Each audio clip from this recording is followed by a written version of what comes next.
Mix.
対戦を確認。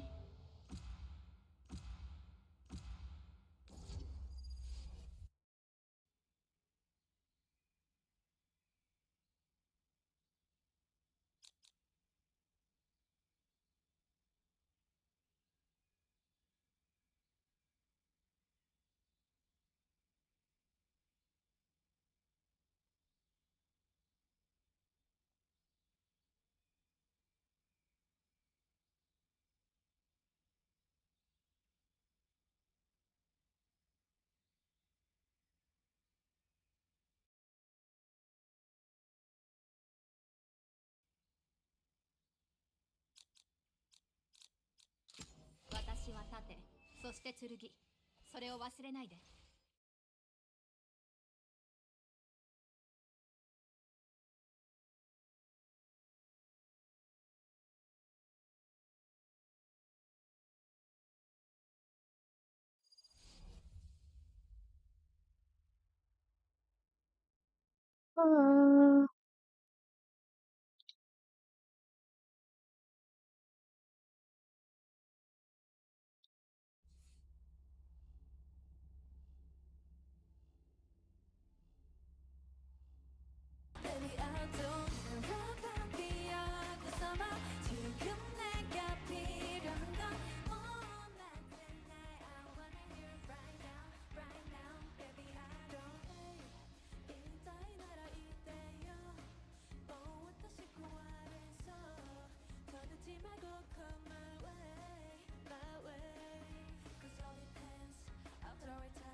あなたのパーティーは尖った牙のようにそびえ立つ岩の塔の地下深くを探索しています。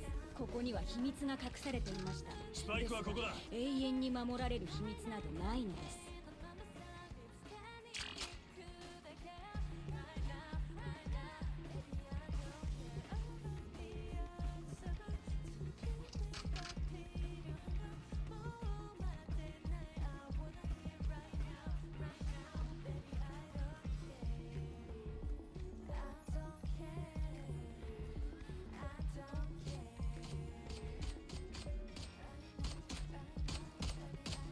リロード。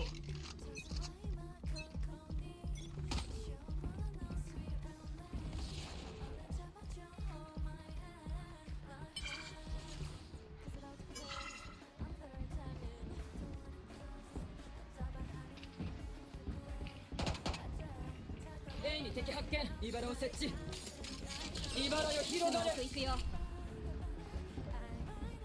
さあ行って。イバラが展開。ここに楽勝。スパイク設置して。リロード。お、前上。フラッシュ設置。フラッシュ発動。よし。A でキャリアダウン。最後の一人だ。無理よ。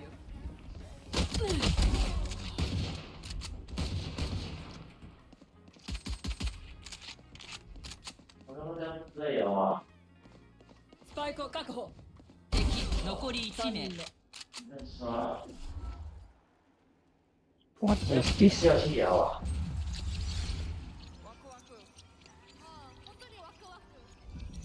フェニックス、そのジャケット血で汚すなよ。皆さん、準備できてますか？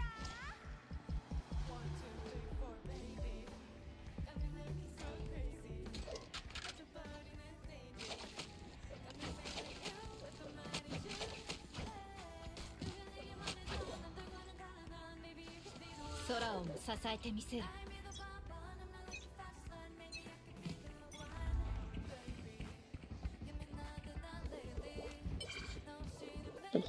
アルティメット準備完了。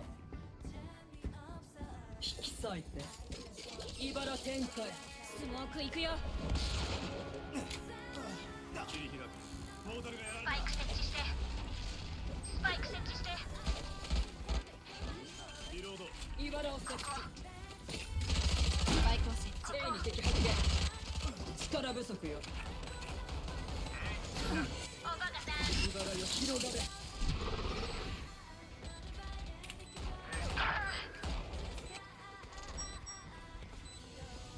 回復するわ。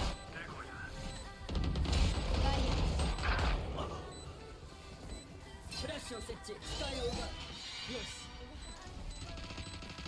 敵残り1名。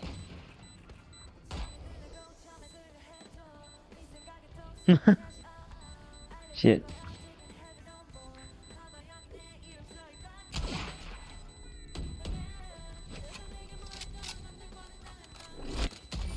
やるじゃん。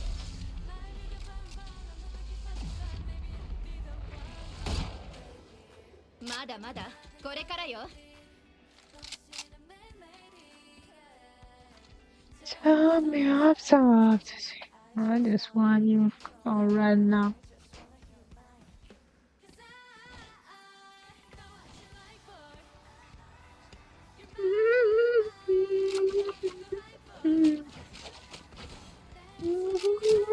流れをつかみましょう。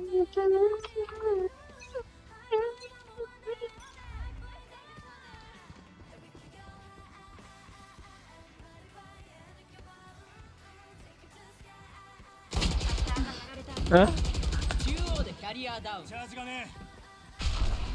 スパイク確保。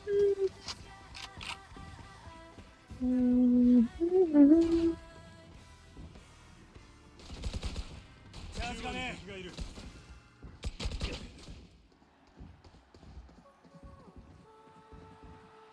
スモーク行くよ。中央に敵がいる。 Damn. アルティメットはまだだ。タ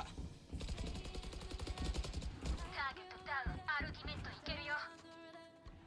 I just キャリアダウン。最後の一人だ。 so sit down. Body song.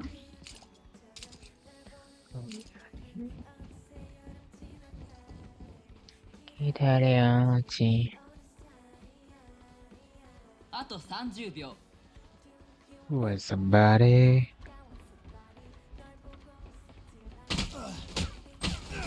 나야 아자면 바람사야. 前半最終ラウンド。使わないなら俺にくれよ。資金が余ってる。武器が必要な人は。ラタタ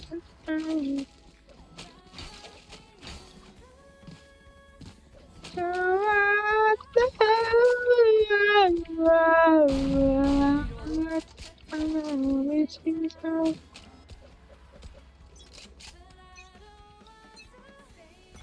っくりやろう。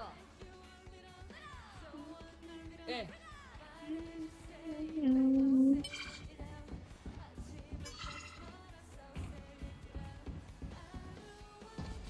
Okay, フラッシュ設置、視界を奪う。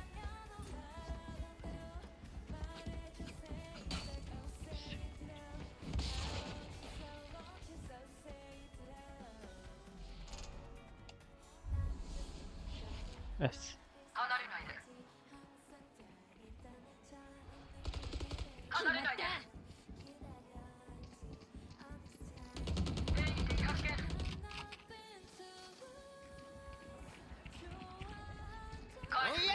モンスターが行くぞ。 What the?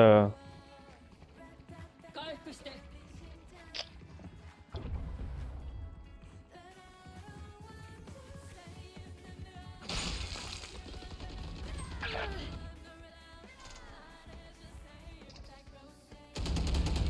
哀れに。さあ、リロード。あと30秒。武器は私が支配する。キャ Shit. リアダウン。まだ遊びたいってさ。敵残り1名。 Shit. スパイクを確保。あと10秒。スパイク設置完了。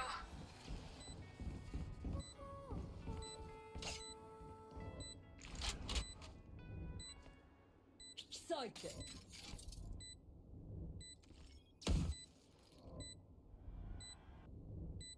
茨よ広がれ。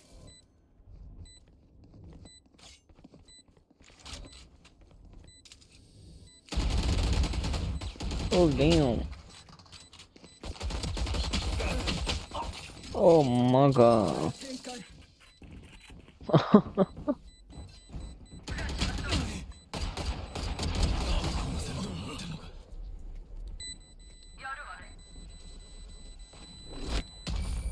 攻守を交代。借りは必ず返してもらうわ Oh yeah. Ang pinggang gana.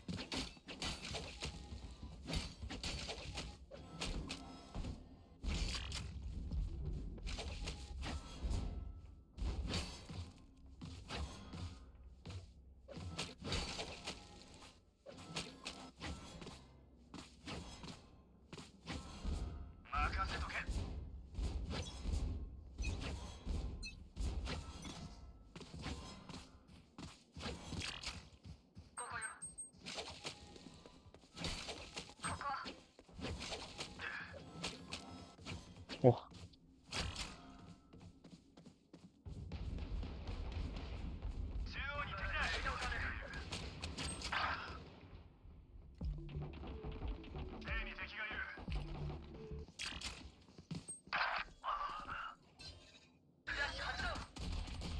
に敵がいる。回復するわ。リロード A に敵発見最後の一人だ。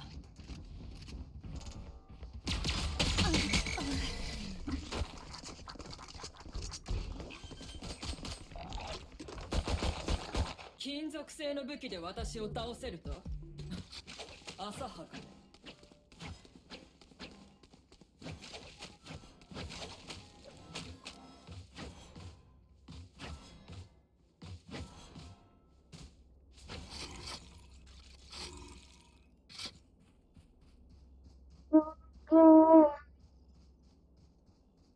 援護します。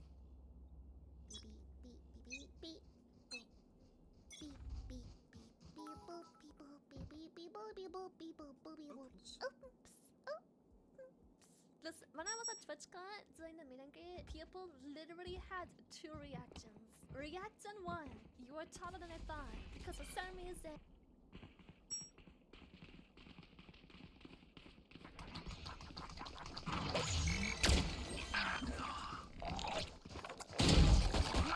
Spike を設置。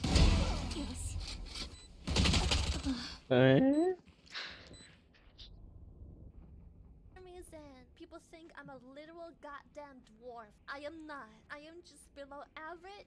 But that's not a big deal. And the other people are like, wow, they really are small. When they are like 2-meter giants. And the third reaction, which I'm not sure how to feel. I don't know if it's a compliment or not. 最後の一人だ。 Some people go like, you really sound like this? Is that a compliment? I am below the average height. I'm not a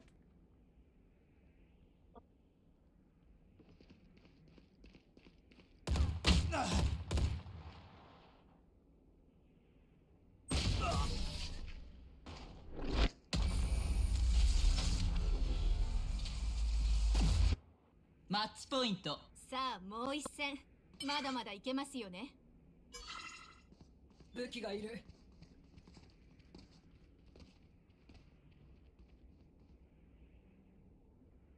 武器がいる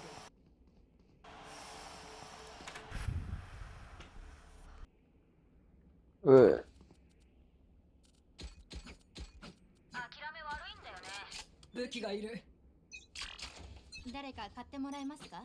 I'll pick it by my. This one, man. ありがとう Someone else.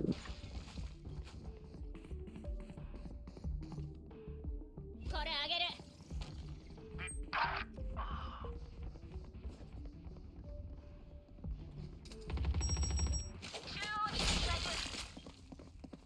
お遊びはここまでだ。 What? スパイクを設置。ここ。 Oh リロード中。 my god, this is black, man. How's this black?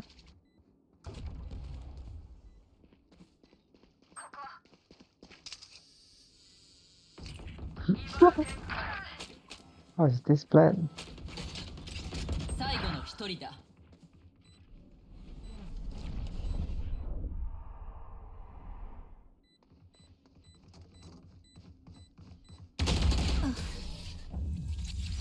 アタッカーの勝利。 How's this blood? Who is blood? Oh.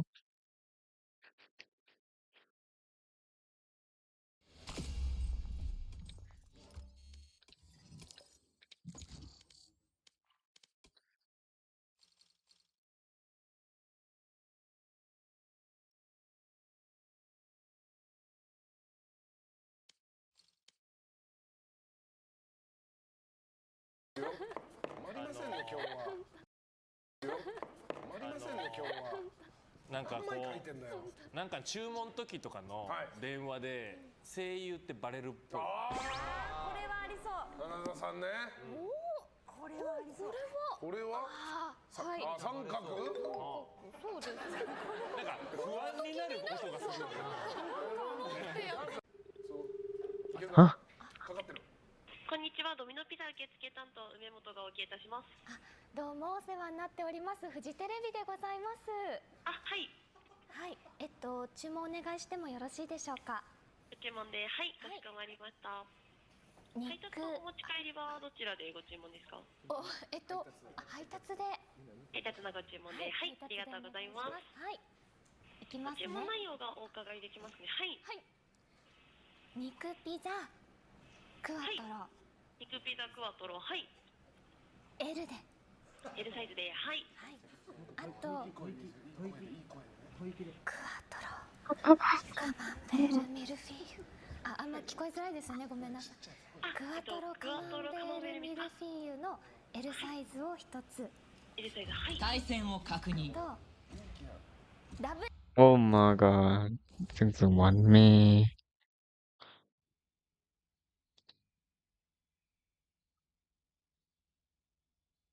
How to initiate physical touch with her. Not interested. Anyway. Oh, are you waiting for it to hit me? Well, actually, I've been waiting for you guys to check out our famous light books. Hello. Goodbye. Anyways, if you want to start a business with a budget... Hello, goodbye. I think I'm gonna...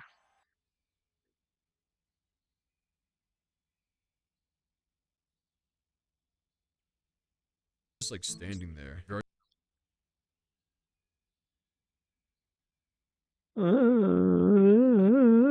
Sentino.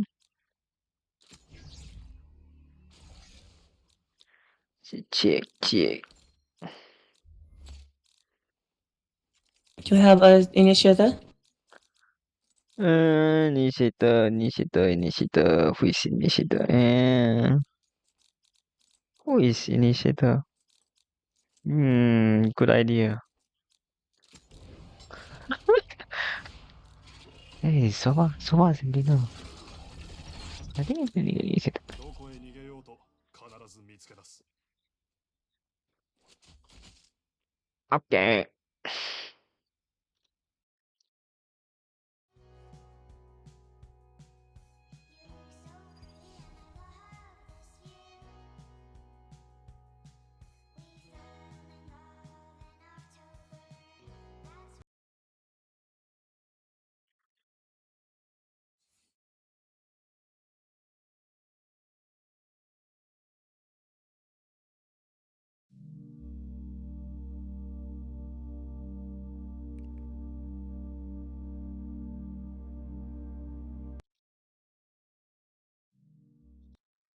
レイズ、これは極秘任務だってことを忘れるな。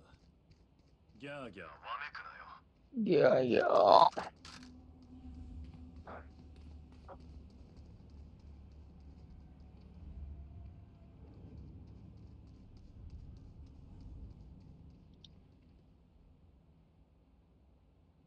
What a lovely surprise. The year 2024, and it turns out that great big super races are not yet dead. And these are, even more amazingly, are manual gearboxes.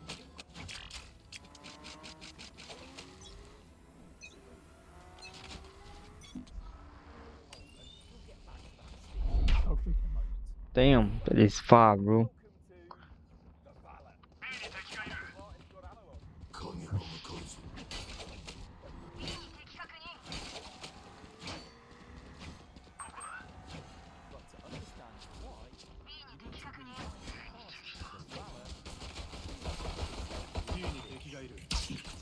啊。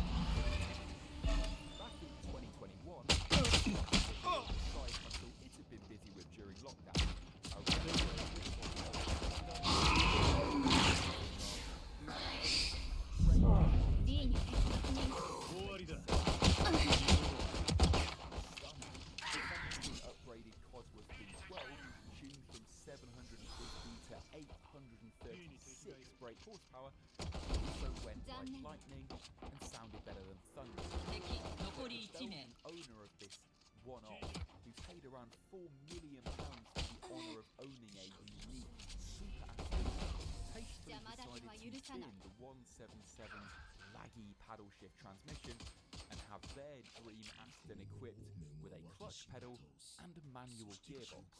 Good call. He might have been onto something, you know. Now, the victor could have been the moment that Aston Martin sent V12 engines and manual gearboxes off into the sunset on an all-time high. But quite a lot of people obviously saw that car and understandably thought, yes, I would like one of those, please. What do you tell the other credit card waving collectors who are banging on the factory door? Aston's solution has been to take the bones of a V12 Vantage and drape a Victor-inspired carbon fibre body over the top. There's no special 177 engine this time though, rather the Vantage's twin-turbo 5.2-litre V12 that we've also seen in the old DB11 and the DBS, here making 705 brake horsepower. Still, it's the only time this motor has ever been connected to a manual gearbox. Would you just look at it? Seriously. It's a thing of beauty in its own right. It's a sculpture. It's a shrine to shifting. The Valour is a limited edition that you can't just walk into a dealership and buy.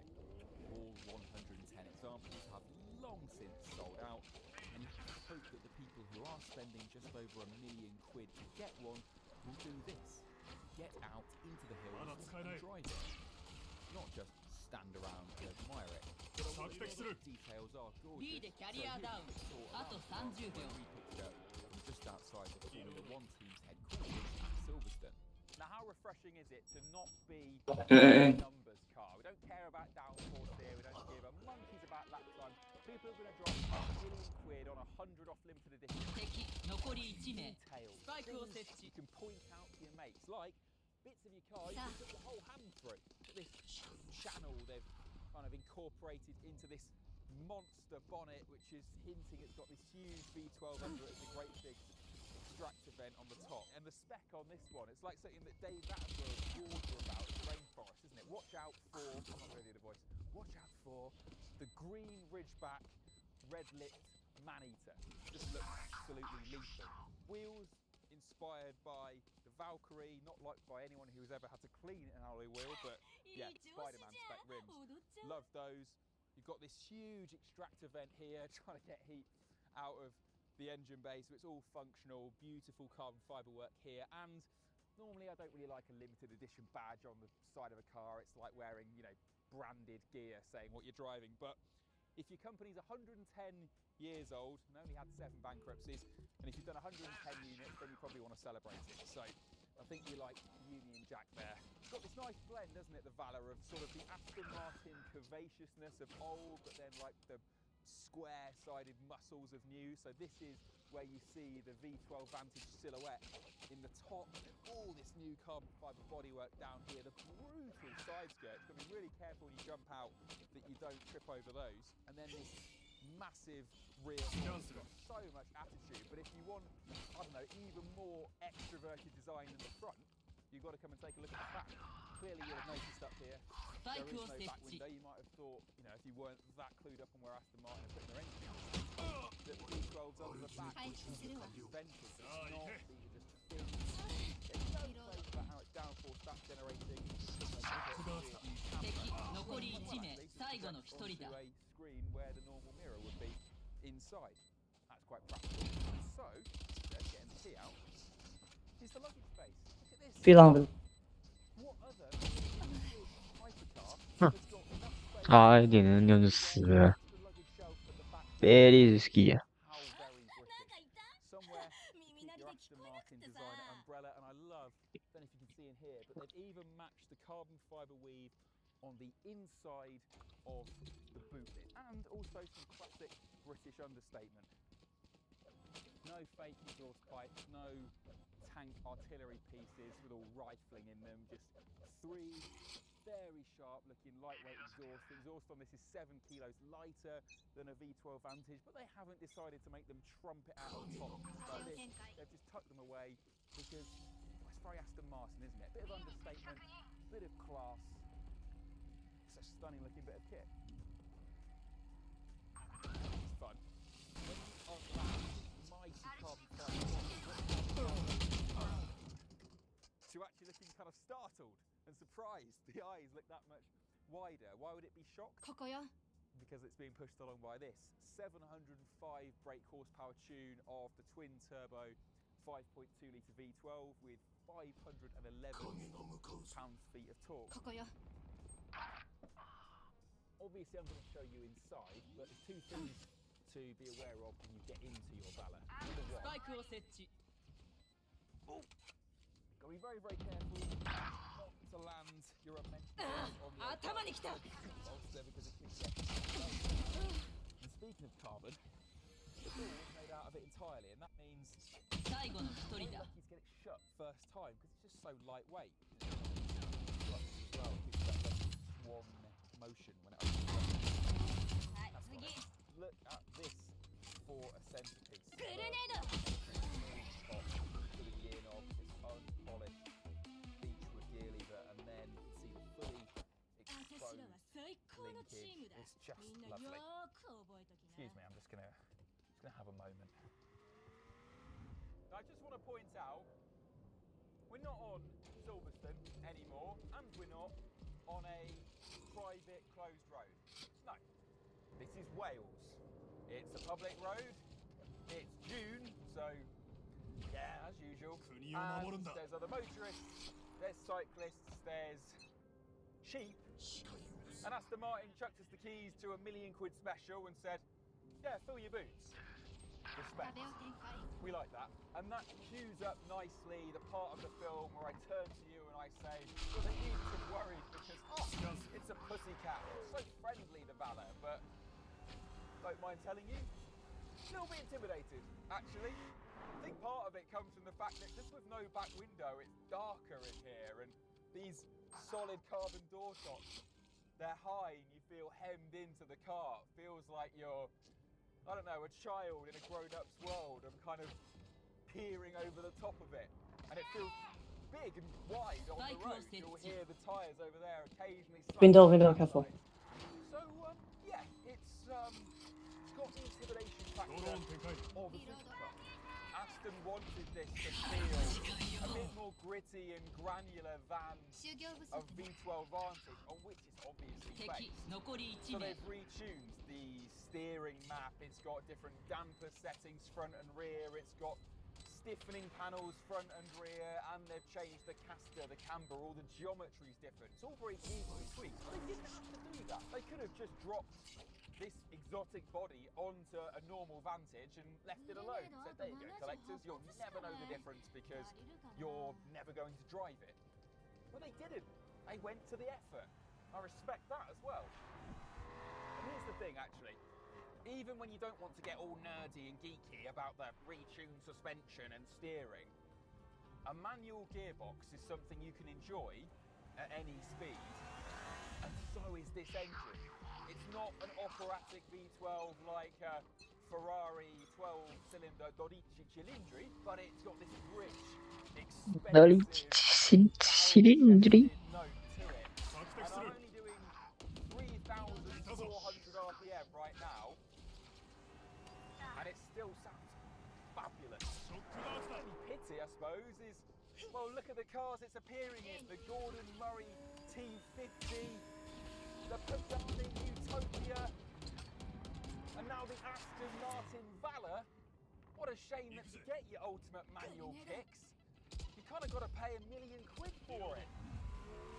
Au contraire, mon frère, because this is the new Porsche 911 ST, and it costs from around £230,000.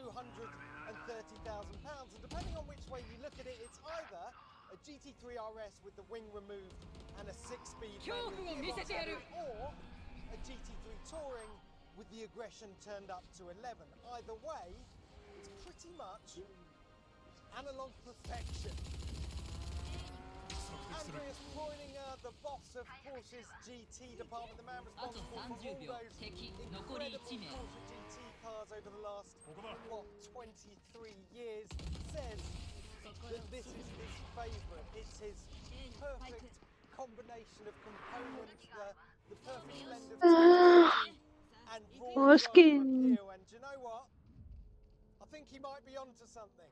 Okay, so I have a 9,000 RPM, 518 brake horsepower, 4-litre flat 6 engine. If I time my shifts to perfection, 4-liter flexi.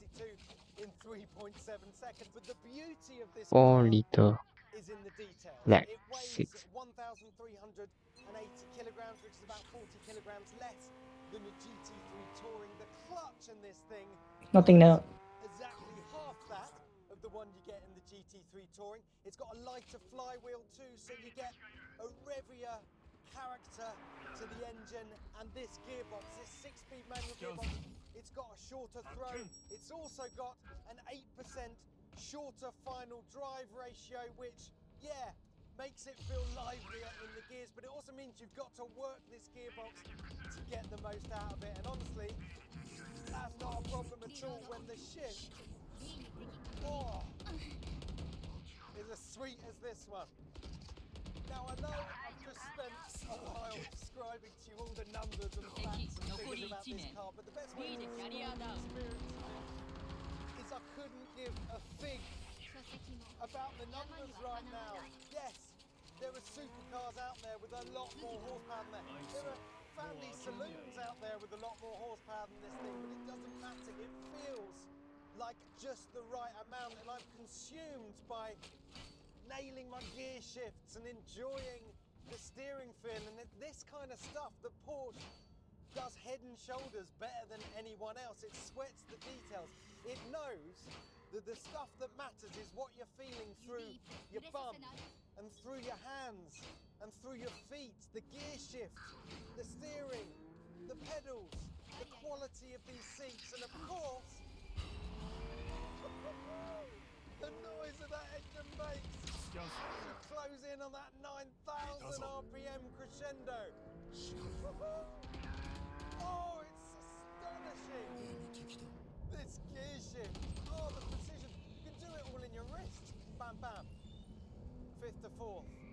And look, there's Ollie in his fancy Pantaston with several hundred horsepower more. Let's see what this up, Lam. Sweet V12 music. I've only got 6 cylinders to work with here. Okay, hang on, get a load of this. Lam. 1. Careful. Nice. Several thousand gear shifts, the weather finally brightened up, so we pulled over for a chat.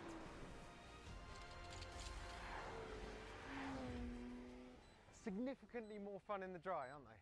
Yeah, I'm glad the sun came out. I feel like I've now felt all 705 horsepower, which I wasn't when we were talking to the camera earlier. Yeah, and my Cup 2s are finally switched on, as they say in the racing community. Oh dear, you've become one of those Porsche guys, haven't you? A little bit, yeah. So, I feel like there's an elephant in the room we need to talk about. This car, underneath, it is an admittedly lightly modified V12 Vantage, no? Pretty much, yeah, with a manual gearbox. Yeah, with a manual gearbox, of course. So they cost, how much for a V12 Vantage? 200 and something. Yeah, and this costs? £1 million plus, they say. So for this kind of paint, probably 1.5.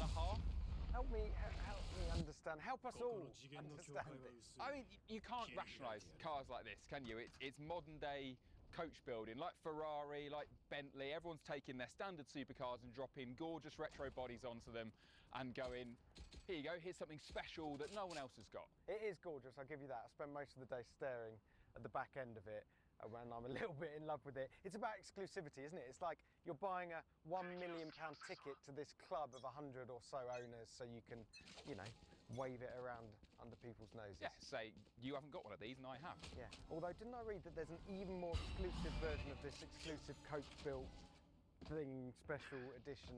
Yes, there's a special edition of the special edition of the Valour called the Valiant, which is kind of like the GT3 RS version. It's lighter, it's got more wing. It was spec'd by Fernando Alonso, apparently. Sounds better. Yeah, so it's the one to have. You don't want this, no. And how much is that one, the Valiant? Oh, the Valiant? Yeah. They're going to run out of names beginning with V, aren't they? Oh, I don't know. What should we say? 2 million? Yeah, 2 million quid. It's absolutely bonkers. The world has gone mad. As you say, we cannot rationalise it, but they're two incredibly special cars. I just think it's great that there are manufacturers out there that are getting it now, that we don't need just big dollars, unusable extra power. We need interactivity, we need analogness. Yeah, just retro flavour. Yeah, old-fashioned, like your tweed seats, mate. Oh, yeah, now they've really grown on me today, actually, so I've decided I'm going to become a bit of a tweed guy. So I popped into town, what it's rated, and I want to get your opinion on this. Now, the lady in the shop did say it wouldn't entirely match the Aston Martin interior, but I think this is a pretty good look, and I knew you'd be jealous because you don't match your car now. So here you go. Now you can be a Porsche GT3 Now guy. I can be as sad as you are, mate. It's a lovely jacket. It's too much with the tweed seats, but this isn't going to work for me. Why I'm not? sorry. I just bought you that. It's a horrible hat, but that's not the point. The point is, I'm gagging for a go in that car. So I'm going to give you this back. You got to give me your jacket. Oh, you want to match? If you want to do the tweed thing, give me a jacket. Oh, you have that. I'm going to take this, and I'm going to go and enjoy 9,000 RPM. Watch out for the turbo lag. Right. Tally-ho.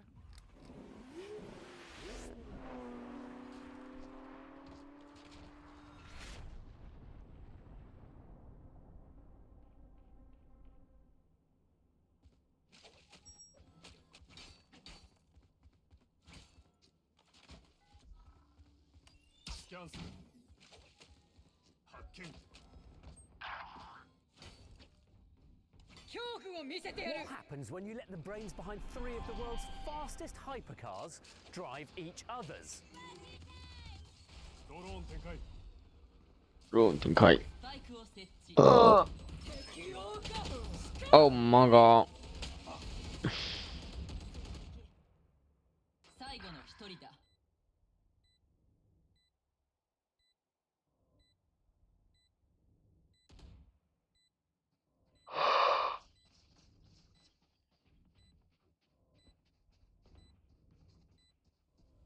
Incoming. Let's try, guys. Incoming.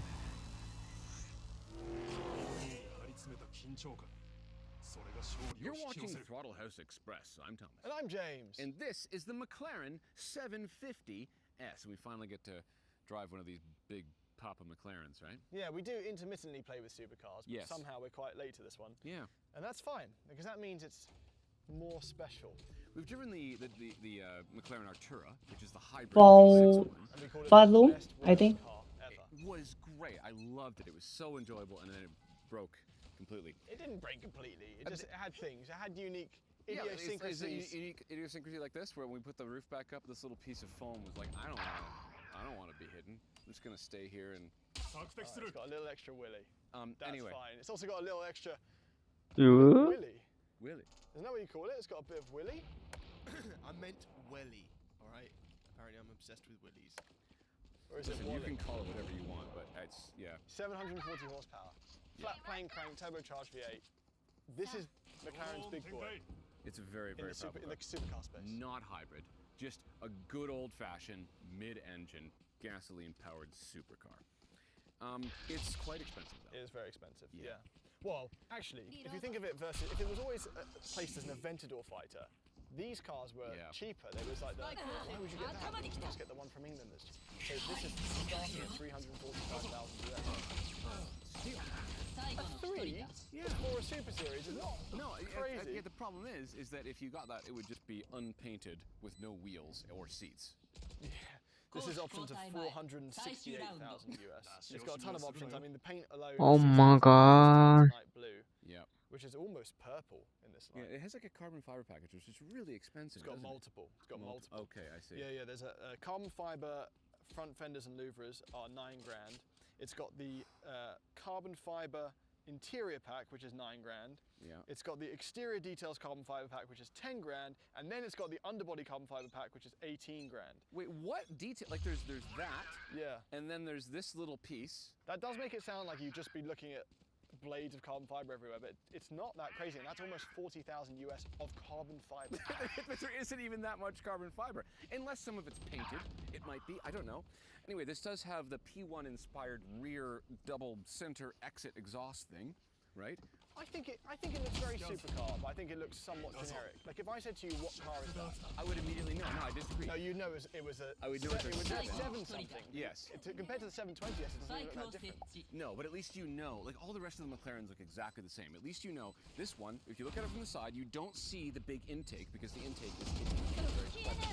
Yeah. So it's got this smooth edge. I think it's a good looking car. Do you like it with the orange accented here? Yeah. The pinstripe. If I was 12. Are you 12? Actually, yeah, sometimes I am, so I do kind of like it. But no, the pinstripe can work. A Shmi 150, credit to him, Tim.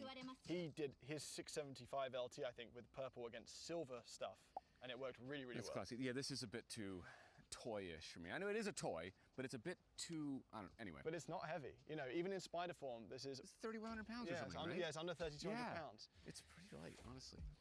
So in the last couple of years, we've played with Revuelto most recently, Artura, 296. Yeah, Huracans. All things that come around this price pop from the Revuelto is pretty up there. But yeah, but a 296 is not Revuelto. that different in price to this. No, the one we drove was spec'd at 440, so actually a slight discount. Yeah, and that's an extremely powerful car. But it's hybrid. Hybrid 6. Interesting. Okay, we've been driving this for a little while now, and we have a lot of thoughts on it. So should we take it for a drive, and then we'll come back and chat about I'll drive you. You're gonna drive? In these somewhat intimidating looking seats. Okay, just be careful. Oh, it's really, really quick. Yeah, but it's all-wheel drive, isn't it? No.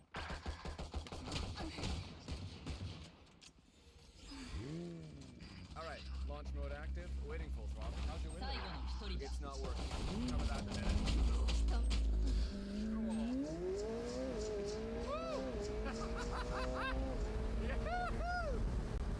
Okay, that was surprisingly controlled. Like, very progressive. Yes. Yeah, and it didn't slam you. Yeah, so this car somehow is putting its power down. I do not comprehend how it's putting that much torque to the ground so consistently. The traction control is incredible. Are you in sport mode? I put it in sport mode, yeah, powertrain. And sport on the chassis? Yes.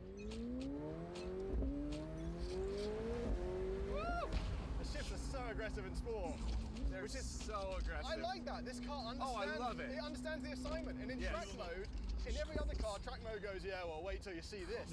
We're gonna screw you right up. Track mode, the shifts are smoother. They're smoother because the McLaren knows if you're on the track, you don't want to upset the balance of the car. Whoa! And then the best bit of theatre is this Fang. absolute whale tail behind you. Yeah, when you brake, oh, there it goes. The first time I saw that gave me the feeling you get when you see a whale in the ocean. Oh, that like fizzy feeling. The whale spotting, like, it's wildlife. It's wildlife. Actually, it gives you the tingles.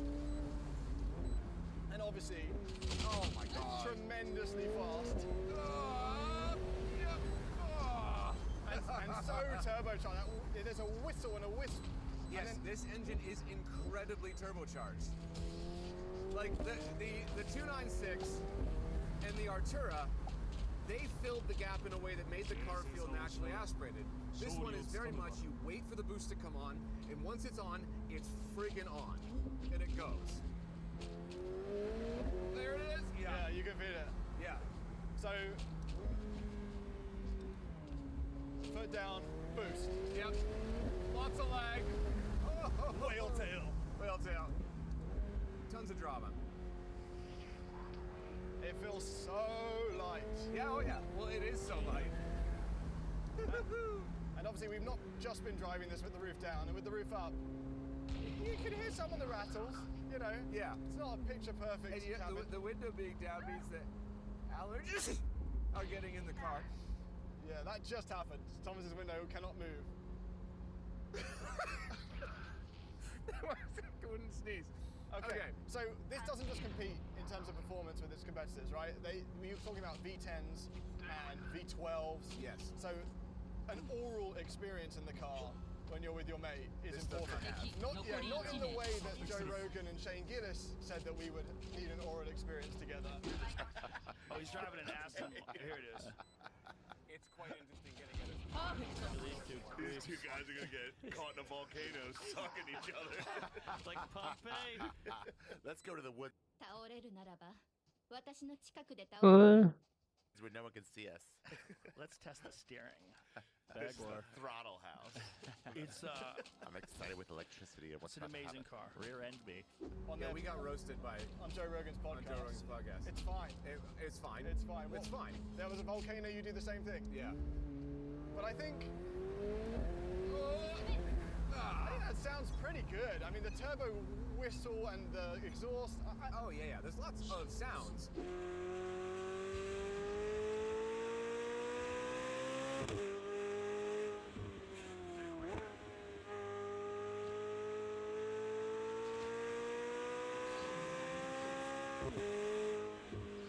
However, they are just sounds. And What does that mean? Here's the thing. You're sound gatekeeping right now? I'm sound gatekeeping because this car feels like this is the butt moment. Are you ready? Right. But I think that this car is too clinical. It feels like McLaren knows how to max out everything, and they've just maxed out everything that you can do with this type of car. What do you mean they're too good? It's too It's the good. Porsche thing?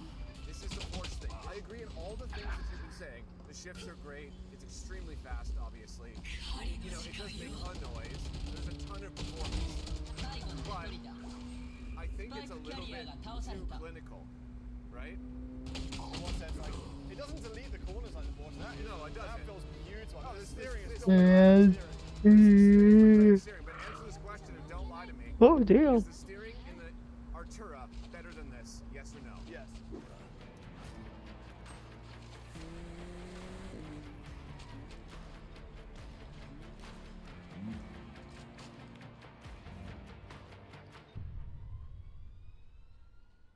It is better. Yes. And I figured out why. By a 1 out of 10. Yes, it is better. And so we're talking the steering in this car is like world class, better than everything else. Yeah. But the Artura is just that much better. And I realized that this 750S has McLaren's latest version of their hydraulically linked suspension. Right. Those wheels are not connected to each other. They're connected using, computers and hydraulics. That's how the car is such a good ride that stays level in the corners.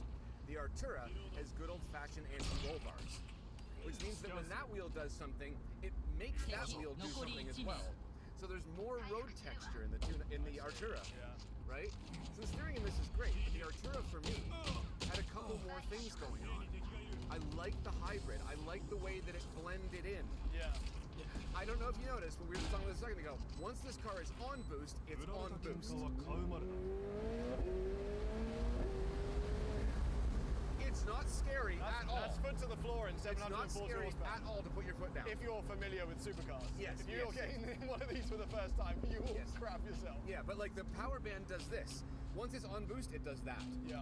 The 296 and the Artura kept doing that to the red line. The 296 somehow has more power. I always forget. I think it's maybe Ferrari. It's not. It's 800 and something horsepower. 800 something horsepower. Whoa. The 296, I think, is a significantly better sounding and more engaging car than this. Well, and it will hold its value better. Yeah, the difference is with the Ferrari, it's a shorter steering ratio. It feels like it more dances. delicate. Yeah, there's a delicacy. Yes.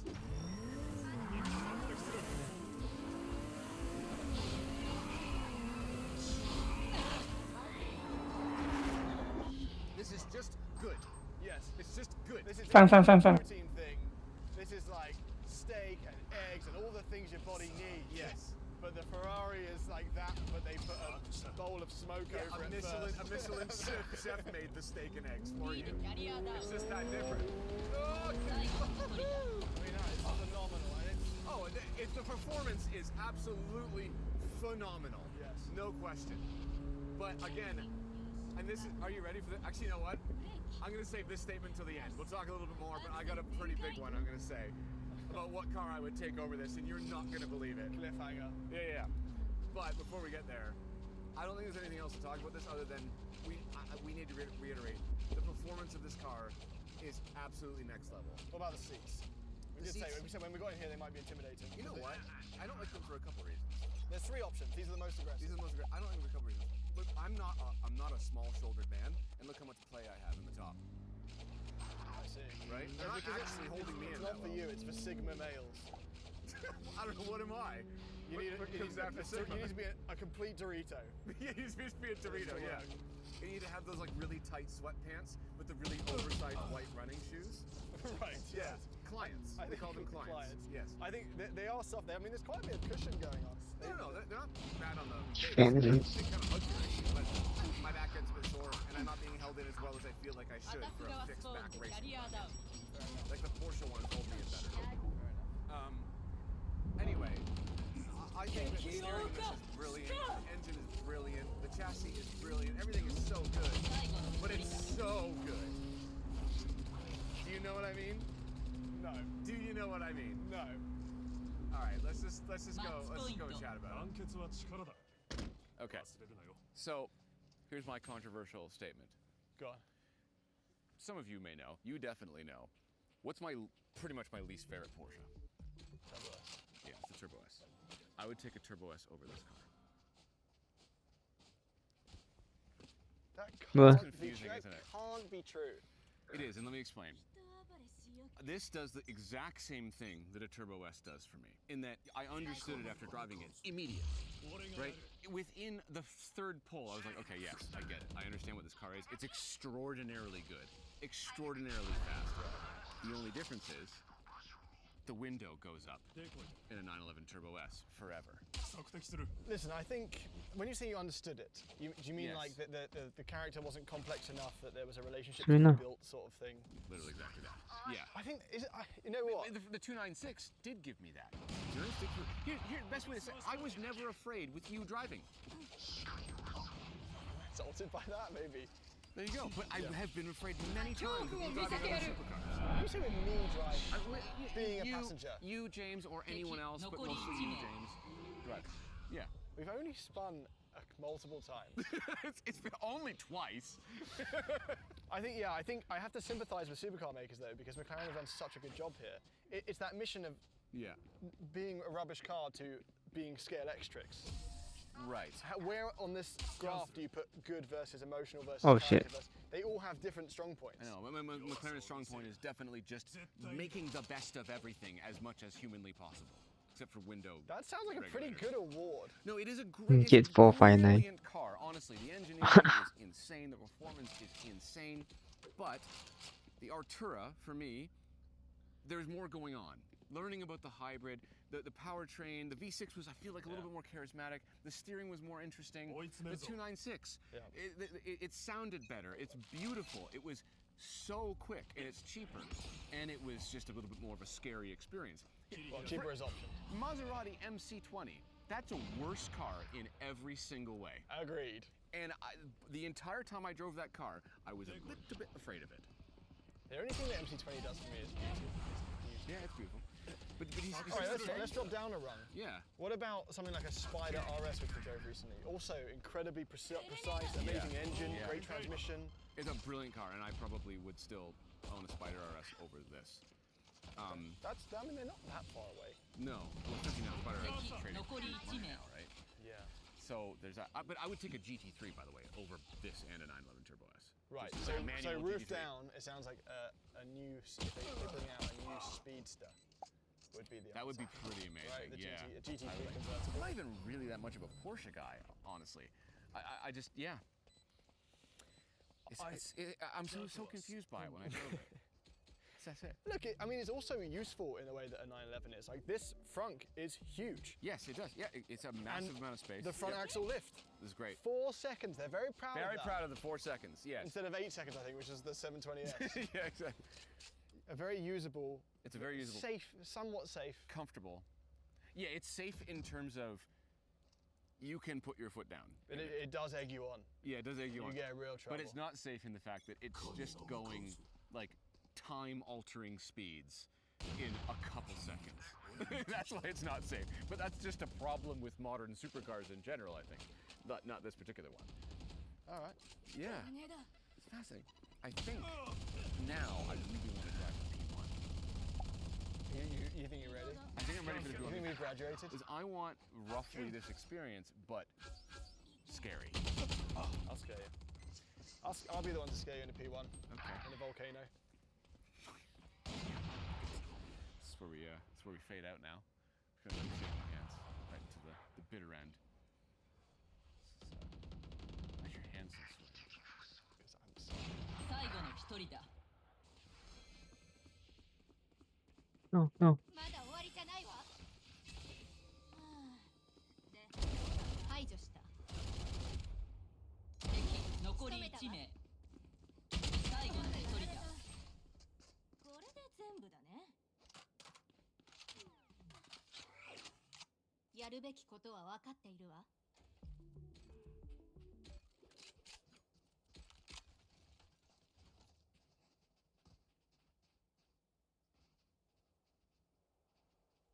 Really clutch, really good.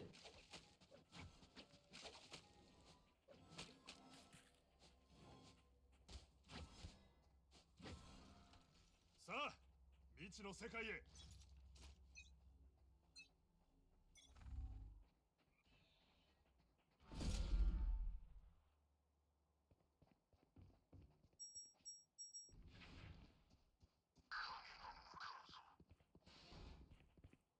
リロード。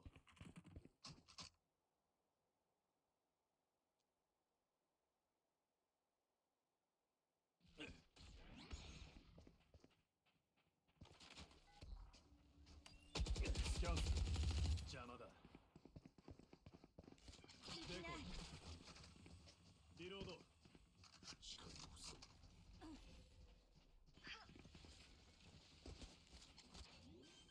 さあ行け。スパイクを設置。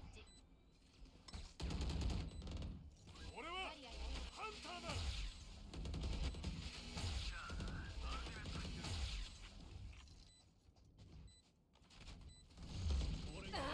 頭に来た。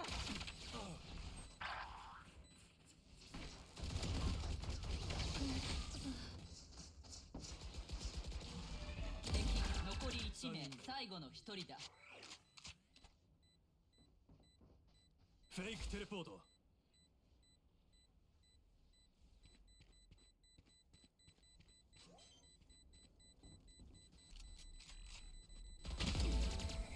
Nice. 行くぜ。さあ、戦いの時間です。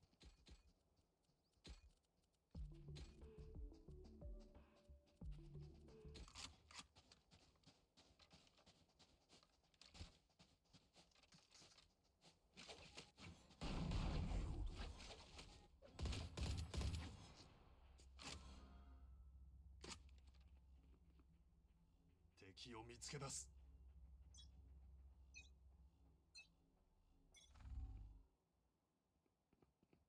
影が向かうぞ。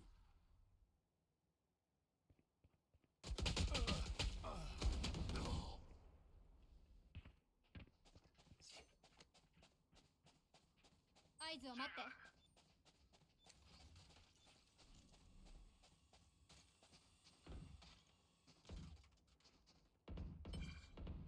狩りの時間よ。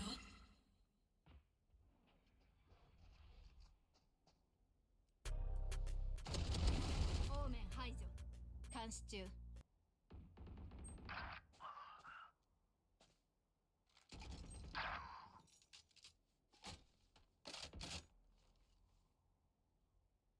最後の一人だ。B でキャリアダウン。ディフェンダーの勝利。